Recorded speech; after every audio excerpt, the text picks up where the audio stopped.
നമുക്ക് ഇന്ന് milk pudding ഉണ്ടാക്കാം കേട്ടോ. അപ്പോൾ അതിന് വേണ്ടി ഞാനൊരു 10 ഗ്രാമിൻ്റെ ചൈന ഗ്രാസ് എടുത്തിട്ടുണ്ട്. അപ്പോൾ ഏത് സൂപ്പർ മാർക്കറ്റിലും കിട്ടും കേട്ടോ, എവിടെയും കിട്ടണമെന്ന്. വലിയ വിലയൊന്നുമില്ല കേട്ടോ ഇതിന്, 47 രൂപയുള്ളൂ. അപ്പോൾ അതെടുത്തിട്ടുണ്ട്.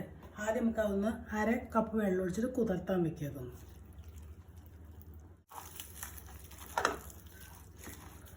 ഇതിവിടെ നിന്ന് കുതിർത്ത് നമുക്ക് മാറ്റി വയ്ക്കുക. ഒരു പാൻ അടുപ്പത്ത് വെച്ചിട്ടുണ്ട്. ഇതിലേക്ക് ഞാനൊരു 3/4 ലിറ്റർ പാൽ ഒഴിച്ചിട്ടുണ്ട്. സാധാരണ നമ്മുടെ പാക്കറ്റ് പാലാണ് എടുത്തിരിക്കുന്നത്, മിൽമയുടെ. ഇതിപ്പോൾ ഞാൻ 3/4 ലിറ്ററിൻ്റെ 750 ml പാലെടുത്തിട്ടുണ്ട്. അത് പാത്രത്തിലേക്ക് ഒഴിച്ച് വെച്ചിട്ടുണ്ട്. നമുക്ക് ഇതിലേക്ക് 1 ടേബിൾ സ്പൂണ് നെയ്യ് ഒഴിച്ചു കൊടുക്കാം കേട്ടോ. സാധാ നെയ്യാണ്. 1 table spoon. 1/2 cup milk made ഒഴിച്ചു കൊടുക്കാം കേട്ടോ. അല്ലെങ്കിൽ നിങ്ങൾ ഇത് കയ്യിലില്ല എന്നുണ്ടെങ്കിൽ ഇതിലേക്ക് 5 ടേബിൾ സ്പൂണ് പഞ്ചസാര ഇട്ട് കൊടുക്കുക. അത്യാവശ്യം മധുരം ഉണ്ടാവും കേട്ടോ. ഇതിലേക്ക് 2 ടേബിൾ സ്പൂണ് പാൽപ്പൊടി ഇട്ട് കൊടുക്കുക. ഇത് ഓപ്ഷനിലാണ്, നിങ്ങളുടെ കയ്യിലുണ്ടെങ്കിൽ മാത്രം ഇട്ട് കൊടുക്കുക. അപ്പോൾ ടേസ്റ്റ് ഒന്നും കൂടി കൂടും പുഡിങ്ങിന് കേട്ടോ. ഇതിലേക്ക് നമുക്ക് 1/2 ടീസ്പൂണ് വാനില എസൻസ് ഒഴിച്ച് കൊടുക്കാം. നമുക്ക് എല്ലാം കൂടി നന്നായിട്ട് മിക്സ് ചെയ്തെടുക്കാം കേട്ടോ. സ്റ്റൗ ഓണാക്കി കൊടുക്കാം കേട്ടോ. നമ്മുടെ പാല് നന്നായിട്ട് തിളയ്ക്കണം കേട്ടോ. അതുപോലെ നമുക്ക് ഇളക്കി കൊടുക്കാം, കൈ എടുക്കാതെ ഇളക്കി കൊടുക്കാം. ഈ പാൽപ്പൊടിയൊക്കെ അതോ ചൂടാകുമ്പോൾ അങ്ങോട്ട് അലിഞ്ഞ് പൊക്കോട്ടെ അതിക്കടെ. നമ്മുടെ പാൽ നന്നായിട്ട് തിളച്ചിട്ടുണ്ട്. നമുക്ക് ലോ ഫ്ലെയിമിലേക്ക് ഇട്ട് കൊടുക്കുക. പതുക്കെ ഒരു 10 മിനിറ്റ് ഇളക്കി കൊടുക്കുക കേട്ടോ. അപ്പോൾ അപ്പോഴേക്കും നമുക്ക് ഒരു വേറെ പാൻ അടുപ്പത്ത് വെച്ചിട്ട് നമ്മൾ ആ ചൈന ഗ്രാസ് കുതിർത്താൻ വെച്ചില്ലേ, അത് അഞ്ഞടപ്പത്തൊന്ന് ഉരുക്കിയെടുക്കുക. നമ്മുടെ പാൽ തിളച്ചിട്ട് 10 മിനിറ്റ് കൂടി നമ്മൾ ലോ ഫ്ലെയിമിലിട്ട് ഇളക്കിക്കൊണ്ടിരിക്കേണ്ട കേട്ടോ. അപ്പോൾ ആ വെള്ളം ഒന്നുകൂടി വറ്റണം, നല്ലതാണ്.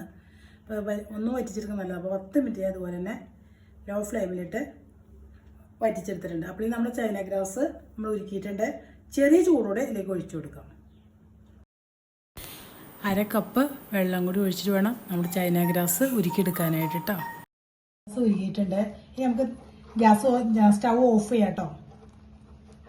സ്റ്റൗ ഓഫ് ചെയ്തിട്ട് 5 മിനിറ്റ് ഒന്ന് പതുക്കെ ചൂടാറണം. ഒരുപാടല്ല, ചെറിയ ചൂടിനോട് നമുക്ക് ഒഴിച്ചു കൊടുക്കാം. അപ്പോൾ നമ്മുടെ ചൈന ഗ്രാസ് ഉരുക്കിയത് ഇതിലേക്ക് ഒഴിച്ചു കൊടുക്കാം കേട്ടോ. ചെറിയ ചൂടിനോട് ഒഴിച്ചു കൊടുക്കാം കേട്ടോ.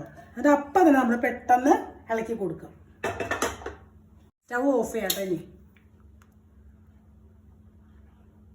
നമ്മൾ സെറ്റ് ചെയ്യുന്ന പാത്രത്തിലോട്ട് ഒഴിച്ചു കൊടുക്കാം കേട്ടോ. അതിൽ കുറച്ച് ബട്ടർ തൂത്തിട്ട് അതിലൊഴിച്ചു കൊടുക്കുക. ഇത് ഗ്ലാസിൻ്റെ പാത്രം തന്നെ വേണമെന്നൊന്നുമില്ല, ഇത് നിർബന്ധമില്ല. ഏത് പാത്രത്തിലായാലും നമ്മൾ അതൊക്കെ ചെറുതായിട്ടും ബട്ടർ ഒന്ന് സ്പ്രെഡ് ചെയ്ത് കൊടുക്കുക. എന്നിട്ട് അതിലേക്ക് ഒഴിച്ചു വയ്ക്കുക.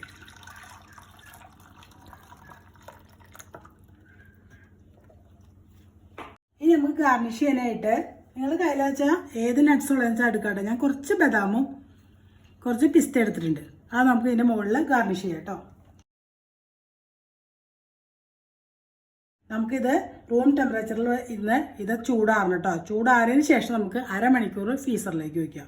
ഇങ്ങനെ ഇരുന്ന് തണുക്കണം. നമുക്ക് സെറ്റായിട്ട് വന്നോളൂ അപ്പോൾ കേട്ടോ. ഇപ്പോൾ സെറ്റായതിന് ശേഷം ഞാൻ 1/2 മണിക്കൂർ ഫ്രിഡ്ജിൽ വെച്ചിട്ട്, ഫ്രീസറിലൊന്നും വെച്ചില്ല. നമുക്ക് തണുത്ത് വേണമെങ്കിൽ കഴിക്കാൻ വേണ്ടിയിട്ടാണ് ഞാൻ ഫ്രീസറിൽ വെച്ചിട്ട് ഫ്രിഡ്ജിലേക്ക് വെച്ചത്. സെറ്റായതിന് ശേഷമാണ് വെച്ചത് കേട്ടോ. 2 മണിക്കൂർ കൊണ്ട് നമുക്ക് സെറ്റായി കിട്ടിയിട്ടുണ്ട് കേട്ടോ. ഇനി നമുക്കത് കട്ട് ചെയ്യാം. വേണമെങ്കിൽ നമുക്ക് മറിച്ചിട്ട് കട്ട് ചെയ്യാം. അപ്പോൾ നമ്മൾ ഗാർണിഷ് ചെയ്തത് നമ്മൾ അടിയിൽ പോകും. അതുകൊണ്ടാണ് ഞാൻ മറിച്ചിടാത്ത കേട്ടത്. അപ്പോൾ ഇങ്ങനെ തന്നെ നമുക്ക് വെച്ചിട്ട് കട്ട് ചെയ്തെടുക്കുക. തൊട്ടങ്ങനെ അത്ര സ്മൂത്താണ് കേട്ടോ അത്.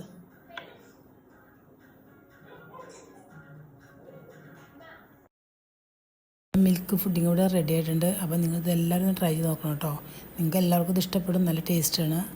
പിന്നെ വെച്ചാൽ നിങ്ങൾക്ക് പെട്ടെന്ന് സെറ്റ് ആവണമെങ്കിൽ ചൂടാറിയിട്ട് ഒരു 1/2 മണിക്കൂർ ഫ്രീസറിലേക്ക് വെച്ചാൽ മതി കേട്ടോ.